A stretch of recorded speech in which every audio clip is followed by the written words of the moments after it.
Guess what? What? I got a thing in the mail yesterday. What'd you get? I got I'm reading the box right here. The Peak Design wireless charging car mount. Nice. And I mounted it, and I'll be able to use it at noon tomorrow. Because they seriously suggest, it's like, hey, mount this. Wait 24 hours. Seriously, wait 24 hours. I think it actually says seriously. I think so. I'm Go ahead. I was going to say I'm impressed with the build quality. Well, I'm not surprised by the build quality, but still impressed, despite knowing what I know. Yeah, that's completely understandable. Having what I have. I guess I didn't pay close enough attention, but I didn't realize it was going to come with a USB-C cable as well as a USB-C charger. So it came with everything. It even has little mounts for cable routing. Yeah, I actually ended up not using those. I won't ever use those. I like them. It feels too permanent. Like not that the thing that I stuck on there isn't permanent. I mean, it's not permanent, but it just, some reason that didn't feel permanent. But I eventually want to route the cable somewhere behind somewhere so that it's okay. So that's actually the only reason I didn't use them, because of where I placed the mount. I could pull the trim away a little bit and route the cable back behind the trim. So the only piece that's exposed is right at the top as it comes out of the trim and goes directly into the mount. And there's less than an inch, I think, if that. I remember having to pull a little extra slack just to make sure I wasn't pulling too much on the connector if I wanted to change the angle of the mount. Mm-hmm. I'm all about pulling the trim off and putting stuff behind the trim. I've done that a lot. I've installed, I've replaced head units. I've routed, for me, Toyota has, they routed cables a certain place, and I follow their routing because I've run speaker wire and so forth to various parts of my vehicle for subwoofers and things like that. So I'm familiar and comfortable with pulling trim away and putting stuff behind it. So there's plenty of space back there. Yeah, I actually ended up not using their charger. I picked up an Anker charger so that I maintained 2 ports because I also have a dash cam. And so I needed to be able to plug it in alongside the charger. Nice. Anker, it's interesting to be like, I'm kind of a fanboy of this charging. They make chargers and cables and battery banks, and I'm like, their stuff is really good. So I'm a bit of a fanboy of Anker as well, but yeah, and in mine you never see the charger anyway because it's in a little cubby that has a door that folds over it, which is also part of why I route the cables back behind the trim. That way it doesn't come out the door and go up the side and screw up that assembly. My vehicle's from 2008, and they cell phones were not, so now today, there are designated wireless charging pads in numerous vehicles. My vehicle's from 2008, and so it wasn't even. It's like cell phones stay in your pocket, and the Bluetooth. It's like that's all your cell phone's going to do. It doesn't do anything else in 2008. So I take that back. We had smartphones in 2008. I got my first iPhone in 2008. But automakers are just like, whatever we need something for, it's going to come in the model year 5 to 10 years later. Oh, yeah, for sure. Mine's a 2012. Emily's is a 2014. Neither one of them have a phone holder place, and both still rely on Bluetooth connections to the radio, to the head unit. Yeah. So I've got a Bluetooth connection to the head unit, and I had to do stuff to get that to happen, and I'll eventually replace the head unit with I'd like to replace it with one with CarPlay and a better, like, I bought like a $50 something to plug into the back of the head unit that makes the head unit think that the Bluetooth module that I have or the head unit thinks it's a multi-disc CD changer. Interesting. So it automatically powers on. So what was that? I'm sorry. It automatically powers on, and I just have to tell it what to play. Gotcha. Yeah, I don't even connect via Bluetooth. I still, like, alongside the charging cable, I still route an aux cable that has then the aux to lightning adapter attached to it. Are you drawing a blank? No. I'm just like, I can't remember why you did that. Yeah, it's because the Bluetooth in that one is old enough, or the module is crappy enough that I have instances of it like playing and then speeding up and then catching up and slowing down and that kind of odd latency thing happening. And it annoys me, and I refuse to deal with it. I don't think I've experienced that. And the flip side of it also is that module, like it never thinks when it comes on that the Bluetooth device is there. You have to go back and reconnect it. And it's just a hassle. I'd rather just plug in the phone and go. Oh, that's bad. I remember you saying that because like I'm now remembering like how bad I felt at the time that you originally told me that. And I'm like, I'm feeling the same bad now. I thought mine was bad. Like so I had in my old 4Runner, I had a Pioneer. I put in I remember like driving it around, and I didn't have Bluetooth, and I remember thinking maybe I should buy a new car. And I'm like, you're an idiot, John. You should just replace the head unit for $100. And I replaced the head unit and it's a good head unit. It's $100. Like it's just a Pioneer head unit, and I replaced it. And I was like, I didn't want to buy a new car after that, just because I needed, I just needed a Bluetooth. Like it made sense to me. Like I just get a Bluetooth head unit, and I did, and it's a good head unit for connecting. Like I get in the car and it picks up where I left off on the last thing I was listening to, whether it's a podcast or music, and I really like that. And then when I got my new 4Runner, old 4Runner from 1999 and new 4Runner from 2008, so both of them old cars. It doesn't have Bluetooth. It does have auxiliary input, but the auxiliary input is in the center console cubby. So it's like where my elbow goes. So that was inconvenient. I rocked that for a few minutes, and that was inconvenient. Then I bought a thing from Anker.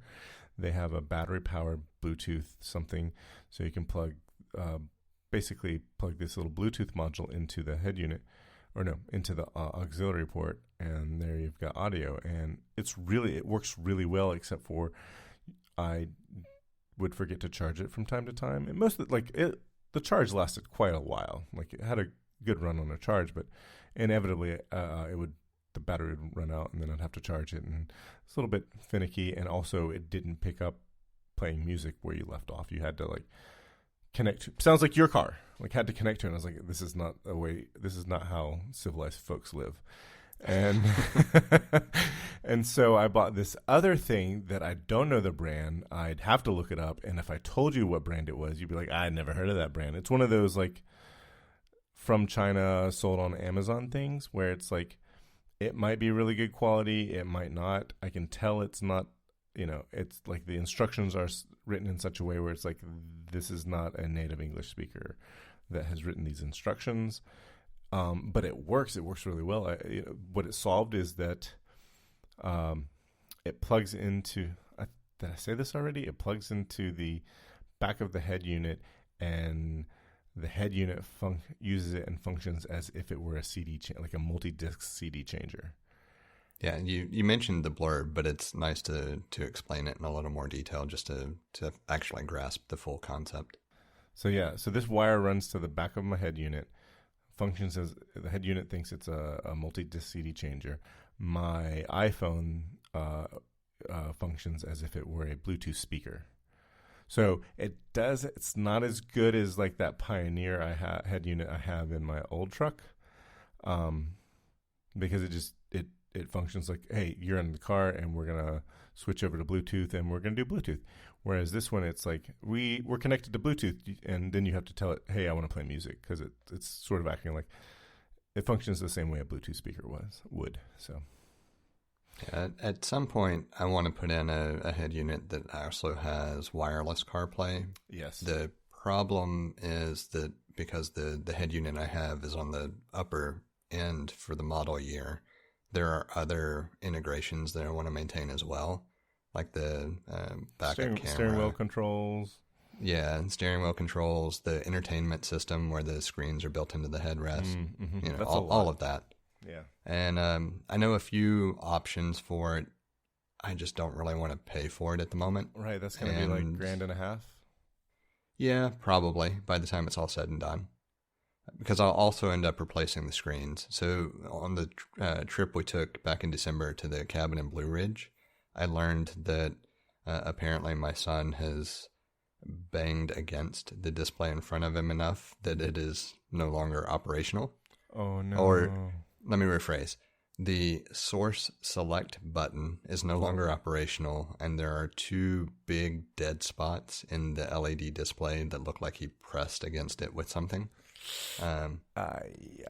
Not a big deal. I mean, the whole reason I got it was to entertain him, and he's now old enough he can hold an iPad and watch something. So it's really, I don't care at this point. It served its purpose when it needed to serve its purpose. Yeah. But when I go to actually replace the head unit, I want to replace those displays with some updated displays as well, instead of the old 480p LCD displays that they are. And I already know a shop that'll do it. It's the same shop that I took the Jeep to have the windows tinted. Actually, they do a lot of custom audio and entertainment stuff in vehicles as well. And even when I had the windows tinted, I had mentioned to the guy, you know, at some point, I'm probably going to want to do, like, rip all this out and update it. He said, well, I can tell you now, I've already got plenty of ideas for you. Just when you're ready, come back and let's talk. I like that. But the biggest thing is cost. And I just don't have a reason to justify it at the moment because we're not taking that many road trips. The ones that we are taking aren't really long enough to enjoy the entertainment system beyond just handing my son the iPad and letting him, you know, watch whatever he wants to watch. So, you know, well, eventually I'll get there. It's just not a pressing need. Yeah. The iPad in the car with young children on long trips is brilliant. So, and it means that my iPad at least gets a decent amount of use other than, you know, well, I shouldn't say it that way. I do use my iPad for media consumption a lot. That's just the only thing I use it for. I use it 3 days a week, put it in a holder on the rower when I row. So I have the phone in the built-in holder and have it tracking the workout. And then I have the iPad in a separate holder just below it, playing a TV show or movie or whatever. So it does get a decent amount of use, but outside of that, the main use it gets is providing entertainment for him when we drive somewhere. And only on trips that are at least an hour. Should we start the show now? Sure. I mean, all of that's going to go into the show too. No, I know. You had a bit of follow up you wanted to mention. Let's jump into that real quick. Yeah. I feel like kind of like I feel bad that I forgot, like, one of my favorite things from No Time to Die was when in Cuba, Bond picks up like some submachine gun, and he was the opposite of patronizing to Paloma and just throws it for her to catch so that she can use it. Like, there was no, like, hey, little girl, can you use this gun? It was none of that bullshit. And I love that. And I failed to mention that last show. I also, since I'm mentioning, I told Becca, you know, since she was fairly critical of Casino Royale, and I was like, let's watch No Time to Die. It's really good. They get how they treat women, like how women are treated in this movie is like, this is what we need from Hollywood in all movies. And she watched it and she was like, yes, you were so right about that. They did such a good job. They're like, here's a strong woman. Here's a different kind of strong woman. And guess what? It's not thrown in your face like, the movie's about James Bond. He's still the hero of the movie. There's no there's no throwing it in your face that women are strong and can do things. It was just like, here it is, and we're going to do a good job. And so, hearing her, getting her seal of getting her endorsement of it was like a big thing, I thought, at least for me. So, yeah, the way I think of it, just to draw a comparison, one of the Avengers films, I don't remember if it was the last one or it was Endgame. Which title? Okay, it's Endgame. The one scene where all of the women show up and it's a very obvious, oh, now it's the women's turn, that just feels patronizing. Like, I understand the flip side of it is that you have little girls watching, they feel, hey, it's our turn, that kind of thing, there's an attachment. Maybe it works well for certain age groups. I think so. But for me, it felt like, oh, this is the obligatory, now we show you the women can show up and do something too, instead of the way No Time to Die did it, where it was just interwoven throughout the film in a phenomenal way. Yeah. And that's what I like. I'm not saying there's not a place for the other. I'm just saying that was so obviously done that it actually pulled me out of the movie. For me, yeah, I can see how it's jarring. And for me, Endgame gets a pass because it has a broader, younger audience. And for me, it was like I don't have daughters. I have two sons. They're not when we saw Endgame, that was 2018. So they were 7, 6 to 8 years old. For me, it was good. I wanted my young sons to see that, because women are strong. I always like to point out strong female characters to them. I was like, see, women do it just like men. They're as strong as men. And so because there's a broader, younger audience, I give them a pass. But if they had done something like that in No Time to Die, where I don't think the audience is nearly as young, I would be like, no, that's a fail right there. I agree with you that it's patronizing. I kind of feel like I have more to say, but I also don't. I think that summarizes it well enough. Did you have anything else you wanted to tag on to that before I just take us in a complete side tangent for a moment? Nope, I'm ready for the Bytes. So I can't remember if you enjoy tea very often or not. When we went to Blue Ridge, we stopped in a tea shop that had these Ingenuity, and I'll put a link in the notes instead of trying to, explain it. I see. But it's an infuser. What was that? I'm laughing at the play on words. Okay. That was all. Yeah, it's an infuser that is different from all the other infusers that I've used. Normally you have a cup filter type thing that you put in a mug, you pour water over, whatever.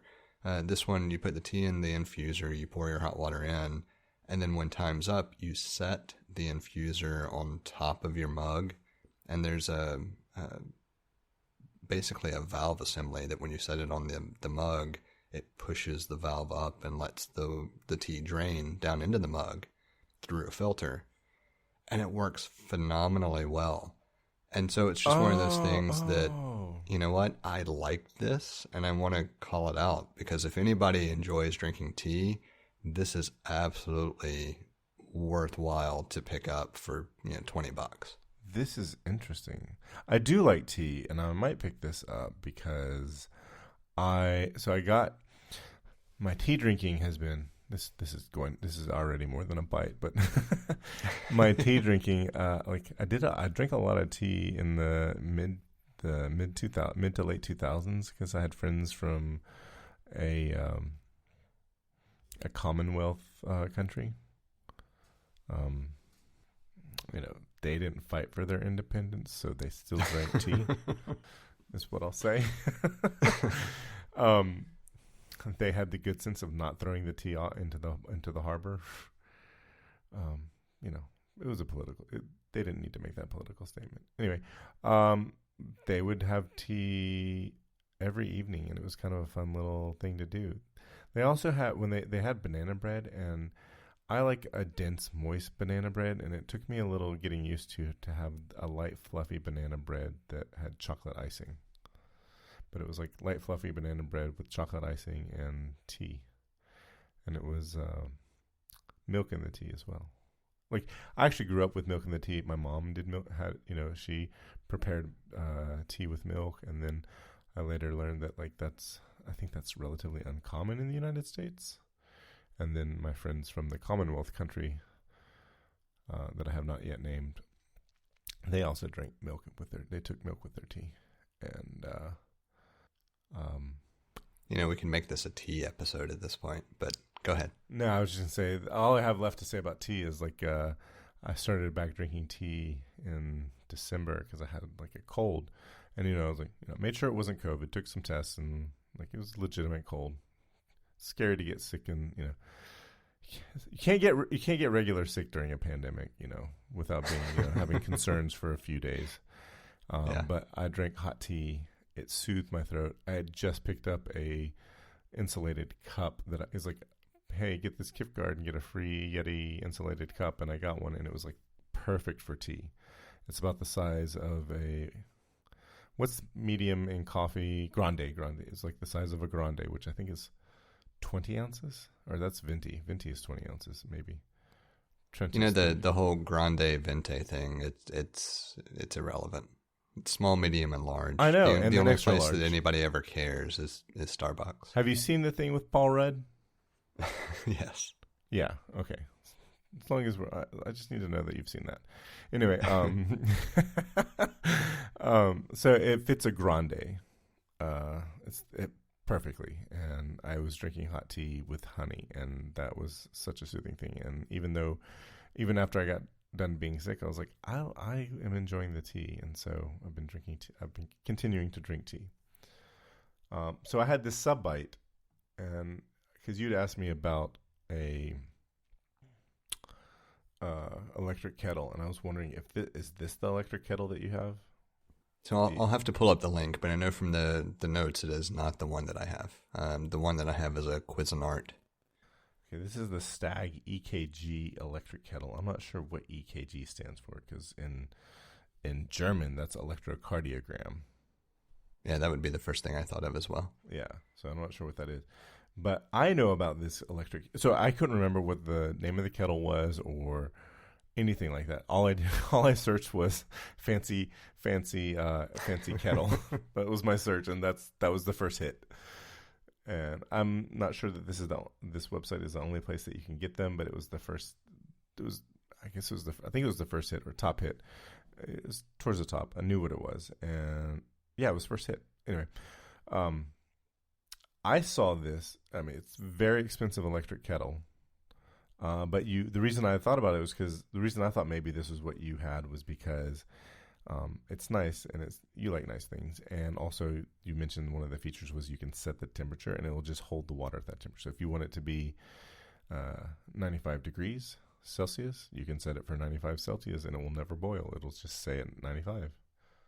Yeah, I don't know the model of the one that I have. It was one that Target carried very briefly, but it's a Cuisinart. It has 6 buttons, I think, for the various temperatures for white tea, green tea, etc. Up to espresso, actually, if you wanted to do pour over coffee. So you have your specific temperature settings via a button. It's not like you can adjust in the range. It's just set temperatures that you would target. And then there's a quote unquote keep warm button as well. So you set your temperature, you can start it, and then if you toggle the keep warm button, then for roughly 45 minutes to an hour, it'll keep the water that temperature as well, and then do an automatic shut off.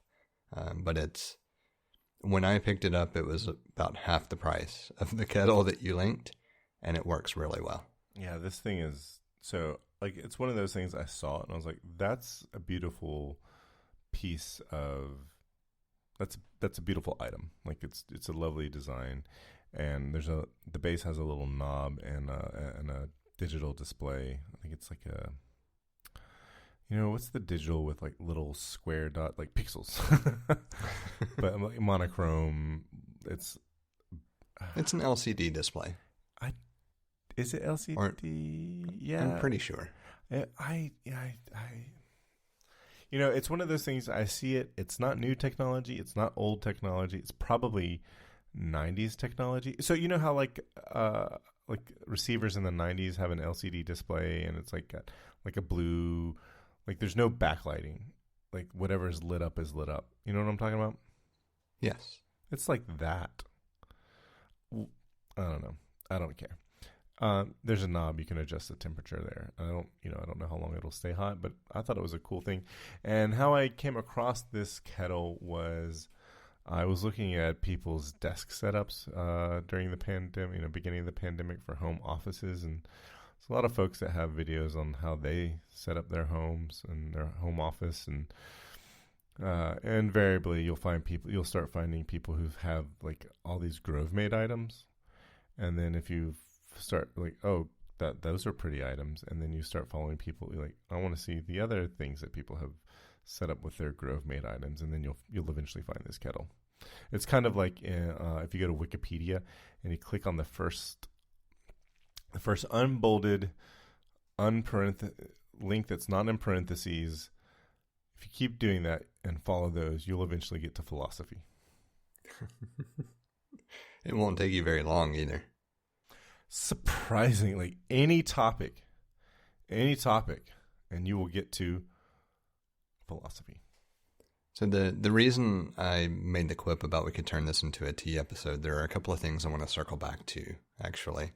So one, just in general, this kettle looks phenomenal. If I had done like online looking around trying to find a kettle instead of happening to be in a store and seeing one available that fit my needs, this seems like the type of kettle that I would settle on, especially given what all I have for coffee.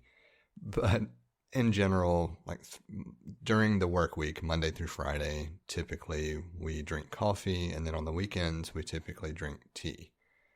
Not entirely sure why we made that separation. It just happened to be one of the things that was a way for us to enjoy both. And I think the main reason is because tea feels more relaxed and enjoyable, and you kind of consume it over the course of the day, whereas coffee seems like, all right, I've got to get moving. Let me just down a cup. But I enjoy both. And so, especially in colder weather, it's not uncommon for coffee or tea to be consumed over the course of the day. Fairly indiscriminate in that fashion. And I have a lot of different teas to choose from. Some imported from the UK, some from like Harney and Sons being a fairly common purveyor here in the States. So tea is something that is always available and on hand. What I want to go back to is the whole milk comment. Generally speaking, I will add a little bit of milk to black teas. I will add honey to green teas, and then other teas depend a lot on the flavor profile, whether I add anything or consume just the tea. I don't know if you paid that much attention or if you have a specific preference, but I'm curious how that matches your exposure experience in general with tea. So far, my favorite, I have paid attention. Like, I wouldn't put, like, I love peppermint tea, like an herbal peppermint tea. And I would not, I feel like putting milk in that would not be good, but now I kind of want to try it. But just to see let me go ahead and save you. Don't. It is not good. That's what I thought. So I was going to say I would never do that, but then I all of a sudden got curious. Like, I feel like black tea lends itself to having milk poured into it quite well, and that's what I'm accustomed to. Is Earl Grey a black tea? Yes. Yeah. My friends from the Commonwealth country would often have Earl Grey with milk, and I don't remember if they put any sugar in it at all. I think the milk was enough to take to just tone down the bitterness of the tea itself. And so my general consumption of Earl Grey, on the weekends, that tends to be my first cup of tea, and it's the Harney and Sons Imperial Earl Grey tea, which is a slightly different blend than just plain traditional Earl Grey. It's a little more citrus to it, I believe, or maybe either way. Like I can go look it up, but I'm not going to. But the way I enjoy it, my first cup of tea is typically a hint of French vanilla syrup. So the Torani syrups that you would typically use for coffees. I'll do just a little bit of it, the tea, and then a dash of milk. And for me, that's the perfect way to start the weekend. I like that. I would try that. And then, typically speaking, I'll follow that up with another black tea, either something that is still an Earl Grey or something that might be more akin to a chai but isn't actually a chai. That second cup, it's hit or miss whether I add the vanilla, but I do still continue to do the little bit of milk with it. And then I tend to follow that up with a third cup of bourbon-infused flavored tea. And that I don't add anything except a little bit of milk. And there's my morning routines on the weekend. Do you remember that movie about that guy that had to solve puzzles? That really doesn't narrow it down. I love like I could take that and make Saw be the movie you're talking about. It could have been Saw, or it could have been the Da Vinci Code. Two drastically different genres. You say that right now, but you're gonna be right now and later. Do you remember? There's a little something that Ian McClellan's character briefly talked about. You know, the things that go in tea in that movie. Oh, I know that was a scene, but I do not remember it at all. Like I've seen the movie once. I enjoyed it. It's not one that I have. So I haven't watched it again. I think the movie's probably better than the book. I didn't read the books, and I don't really care about the book. I know from what others have said, they always thought that Dan Brown was in love with his character and wanted, had like a bit of a man crush on his own character. Or, that's kind of weird to me. I like Tom Hanks. There's very few things that Tom Hanks does that I don't like. And anyway, I just remember him talking about the various types of teas and what they would be dressed up with. And like one, you would never put, I don't remember the ones that he talked about, but I remember there was one that he said you would never put milk with it. It would go, you'd put lemon with it. And I was like, oh yeah. But yeah. See, to me, just off the top of my head, that would be a green tea of any type. I don't remember. And I just remember. And sorry, go ahead. I didn't mean to interrupt. This talk about tea just made me remember the scene. Yeah, I was just thinking, I don't know that I've ever added milk to white tea either. So green tea and white teas are not teas that I would tend to think milk would go well with. A black tea or a red tea, and red typically being a rooibos, which is non-caffeinated. Just a little bit of trivia there. So my most pleasant tea drinking experience happened when I was in college.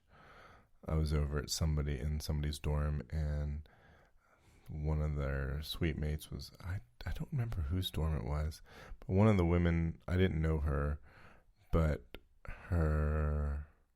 she said something about tea parties. And it was kind of this moment where everybody was like, sure, we'll drink tea with you and have a tea party.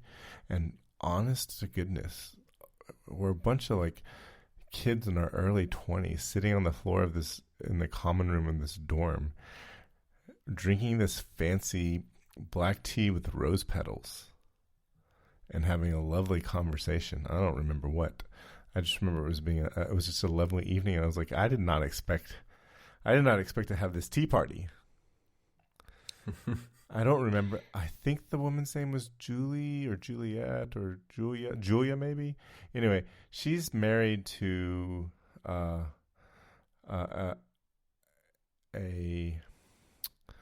Trump-nominated federal judge right now.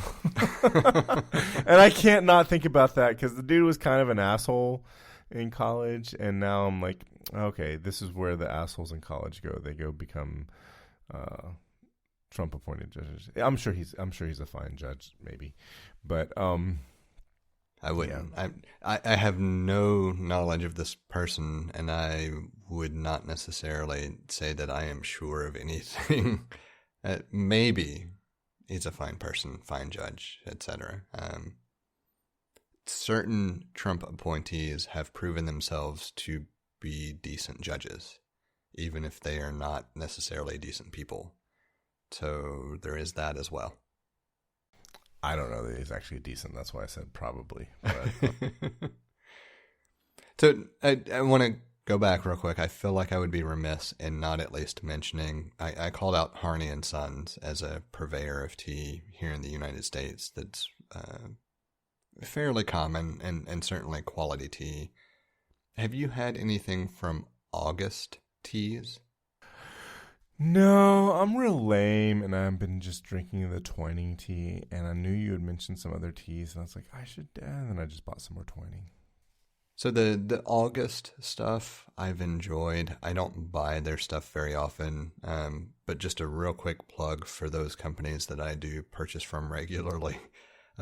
Harney and Sons, of course, being the most common. They're easiest to get here. Woodard of Chelsea, we went to one of their stores when we were in the UK, and every, 3 to 6 months, just kind of depending on holidays and everything else, they'll do free shipping to the US. And when they do, I tend to stock up on a selection of teas. They're absolutely phenomenal. I have never had a tea from them that I did not like. So I would highly recommend stalking their site for the free shipping to the US sales. And then August Uncommon Teas, I believe, is their actual full phrase. Also here in the States, I don't know what it is about them for some reason or another. Sometimes their stuff is in stock, sometimes it's not. I don't know if they're just a small shop and, as a byproduct of that, a lot of times don't have certain things. But they're, I think they call it low country. It's like bourbon and black sugar notes. It's a black tea. It's really good. It also seems to be one of their most common or most popular teas. And so a lot of times it will not be available except in like a small sample size. But it's really good if you can get a hold of it as well. That does sound good. Yeah. I'm not going to put the links in the show notes.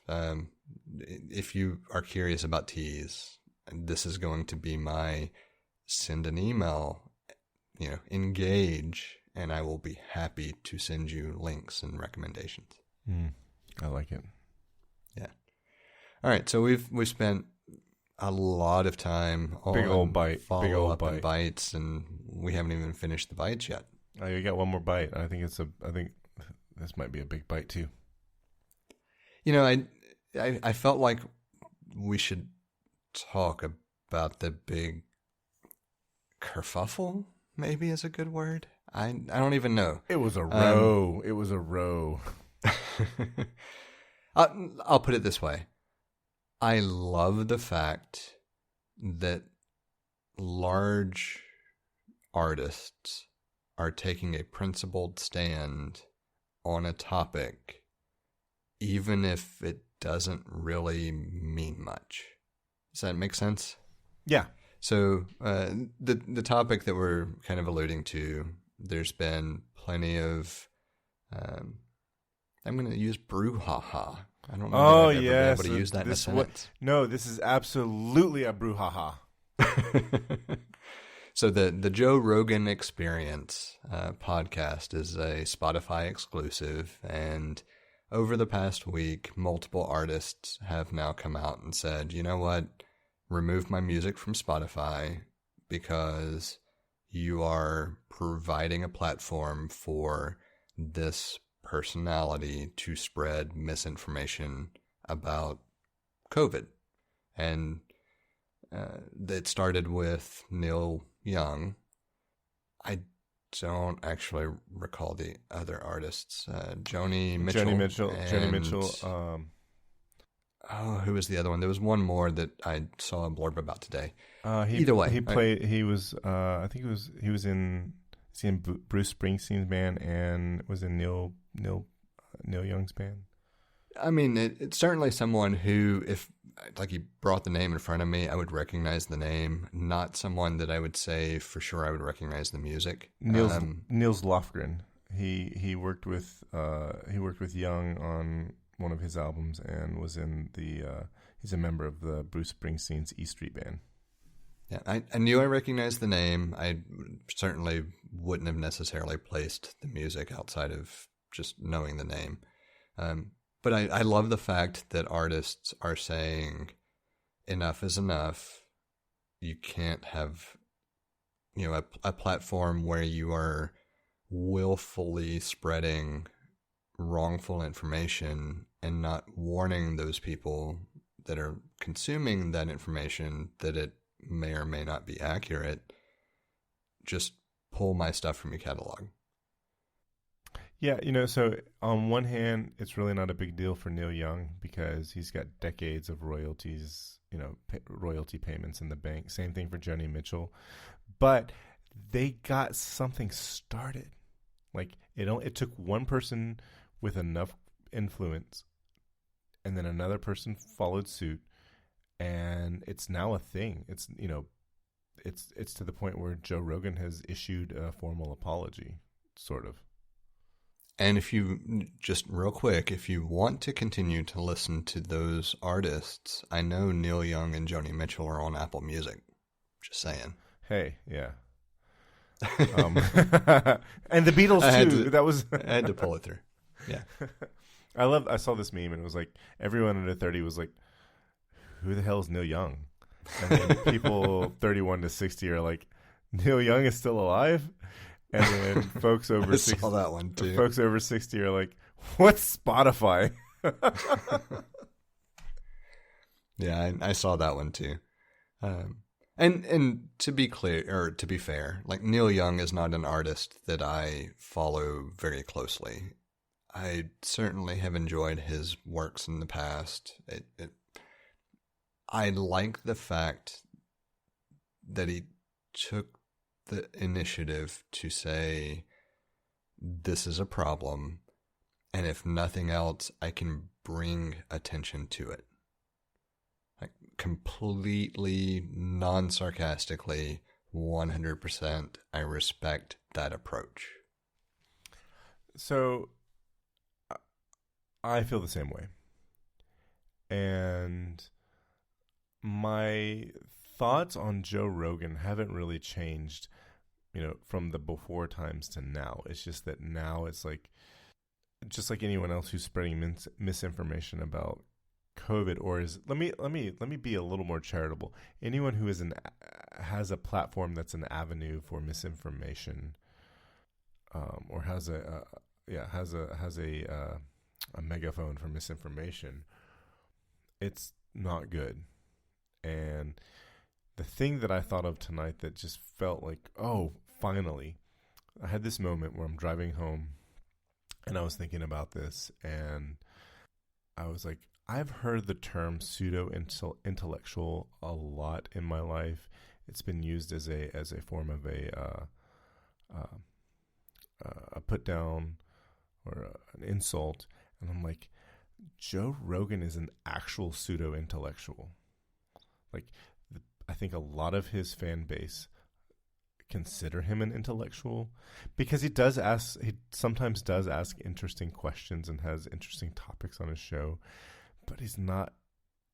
He's not a subject matter expert on anything that I know of, except for maybe having women jump on trampolines like he used to do on the Man Show. But that doesn't take a lot. So I'm going to be transparent for a moment. Before the exclusivity deal with Spotify, I at least tried to listen to Rogan's podcast a couple of different times because, in general, it was referenced as being either the most or one of the most popular podcasts out there, right? It's part of how he got the Spotify deal in the first place. I just couldn't listen to it. Like, there was nothing as I was listening where I felt like there was any value to me whatsoever. And it may just be that I picked bad episodes to listen to, but I just don't get the appeal. I don't understand it. And I don't know how much of that is a complete detachment from who he is, or if it's just not my style of entertainment, or, I don't have a good answer for why listening to a couple of different episodes, trying to give it a chance, and just saying, you know what, this is complete and utter BS, and I have no interest in it. He's the kind of guy that watches Fight Club and thinks the movie is about fighting. I can see that just from what little bit I listen to. And I don't want to belittle the ability for someone to amass a following and provide entertainment, because I do think, regardless of my thoughts on his views or statements or anything else, there is a certain amount of acumen, I guess, for lack of a better word, that allows you to create this thing that becomes so popular. And I certainly don't see that as an outlier, right? He's capable of maintaining a certain audience base over time. Whether that's more now or less now or what, like, all of that's entirely irrelevant. The fact is, here is a person who has been doing what amounts to a podcast that is achieving some level of public influence in some fashion. And so I don't want to necessarily take anything away from that achievement, but I don't get it.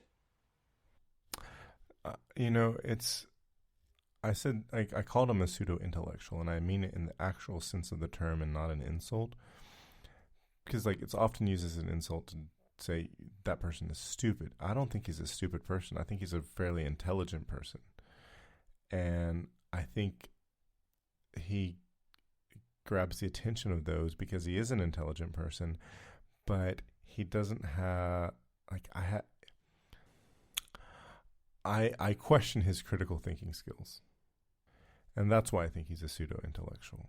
I think he comes across to a certain, man, I'm really insulting folks now. I feel like the insults are about to come, and I think he appeals to a group of individuals that find him intellectually stimulating because he's not an elitist. And for whatever reason, there's many reasons, but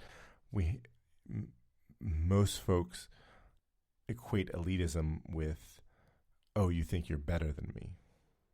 And it's not entirely I'm not sure what the word I'm looking for is. Interrupt, that's please. all right. I'm going to play the bad guy for a moment, which is going to be fun. So I would take it a step further. The way I view the average consumer of his podcast is someone who views him as someone that is actually asking intelligently crafted investigatory questions. Would that be a fair enough thought? Yes, Your Honor. For someone who is listening to that show and finding it of interest? I think so. And here's the problem I have with that. If you find his line of inquiry or in general his approach and questions to be intellectually stimulating, I question your ability to look at and consume information from any kind of critical thinking base. And I think that's the problem. And I tried to craft it as nice as I could, because I don't want to say all of his listeners are stupid and can't think for themselves. Oh, they're absolutely not. They're absolutely not. Yeah, and that's not what I'm wanting to try to convey. What I'm wanting to try to convey is that if I were to listen to a show, I would think a number of things based on past experiences are just ridiculously stupid questions in the first place. If I approach it from that standpoint, it's really tough for me to view or look at someone who approaches it from a stimulating perspective as thoughtful, maybe is a good word. I want to try to separate this idea of an average person listening might find it thoughtful and introspective versus I'm catching myself because I was about to say something that would sound really horrible. Versus someone listening who says this is elementary inquiry at best, and that's the disconnect, right? Or am I just way off the mark? No. I think what it is that there's a difference between being an intellectual and being intelligent, and it's tough to phrase it in a way that doesn't sound like you're attacking someone. Because obviously neither one of us are trying to attack listeners. Yeah, right? But we're not, the optics on this are probably going to be not great. But right. Because there's no nice way to say you're not an intellectual. Yeah. Like I don't consider myself an intellectual, but I enjoy listening to intellectuals. And I don't enjoy listening to folks like Joe Rogan. Like I don't think that he adds. I don't think the discourse. I don't think the line of questioning that he has is really impactful. I think it's entertaining for people, but it's fluff. And so I was thinking, like, he specifically got this brouhaha had to do with his, spreading or his show being a place that bred or became problematic because of misinformation surrounding COVID-19 and treatment and the vaccine. And I think that if you really wanted to hear somebody ask thoughtful, insightful questions, you would listen to the podcast called TWIV, This Week in Virology, where you have like half a dozen to a dozen virologists talking about SARS-CoV-2. Like those are the subject matter experts. They are the intellectuals on that topic, and they are the ones asking the best questions and talking about the best things regarding COVID-19. So I feel like if you were to have a Venn diagram of Joe Rogan's audience and the TWIV audience, those circles are probably going to be pretty close to being separate. They might be touching on a tangent. I'm not sure, but it's gonna, from the naked eye, it's gonna be difficult to tell that those two aren't overlapping. That those two would overlap at all. So, yeah. That's, the COVID-19 is a good example of what that whole show is about. I do appreciate how he's tried to, he's come out and said, like, I need to do a better job. I didn't get it right. I really appreciate that from him. But, a lot of damage has been done. Yeah, I haven't paid attention to his statement. I did see, just in general, social media-wise, that he released one. What I was going to say is I'm going to go a step further from what you were saying.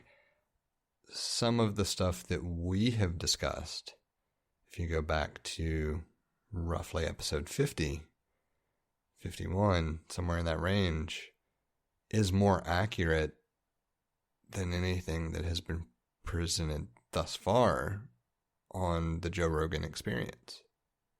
Right? Is that fair enough to right. say? Oh, yeah. And I think that's why I have such a problem with it. It's not... I don't have a problem with a creator having a platform and creating something for that platform or creating something to let loose into the world with the intention of entertaining or creating discourse. You know, there are plenty of ways you could say this fits into the picture. The problem I have is when you don't do a good job of saying this is theoretical or something that we're exploring for the sake of conversation versus this is something that's actually going to fuck you up if you follow it. Right. He has a level of responsibility that neither you or I have because he has a massive audience that you and I don't have. If we had his audience, then we would have the same responsibility to get things right. And when we get things wrong, to point out that we've gotten things wrong, maybe even pull off an episode and be like, yes, that's no longer available for download. But, you know, this bite was called the Spotify problem. And there's a thing where social media platforms have been hiding behind, we create a platform, we're not the publishers. These are, you know, these are individuals on the platform creating their own content. And the Spotify they're attempting to use that argument. And I think that's wrong. Like, is free speech important? Yes. But Spotify actually needs to be held accountable because they gave Rogan somewhere around like $100 million to make his show exclusive on their platform. They're publishers. If you pay a creator to be exclusive to you, you are now the publisher, and you have a liability and a responsibility for the people that you're paying to be on your platform. We have a number of different ways set up for you to get in touch with us to provide feedback, ask questions, or just comment in about something we've discussed. You can hit us up on Twitter or Instagram at untitled_hosts, or shoot an email over to untitled.hosts@gmail.com. Or get in touch directly with Jesse at jthart.com, or get in touch with me, John, via telepathy. If you would like to support our work or are interested in listening to our new after show feed, head over to patreon.com/theUntitledPodcast and take a look at the options we have set up. Thank you for listening. We hope you've enjoyed the show. And we hope to connect with more of you as we continue this journey. That's a wrap.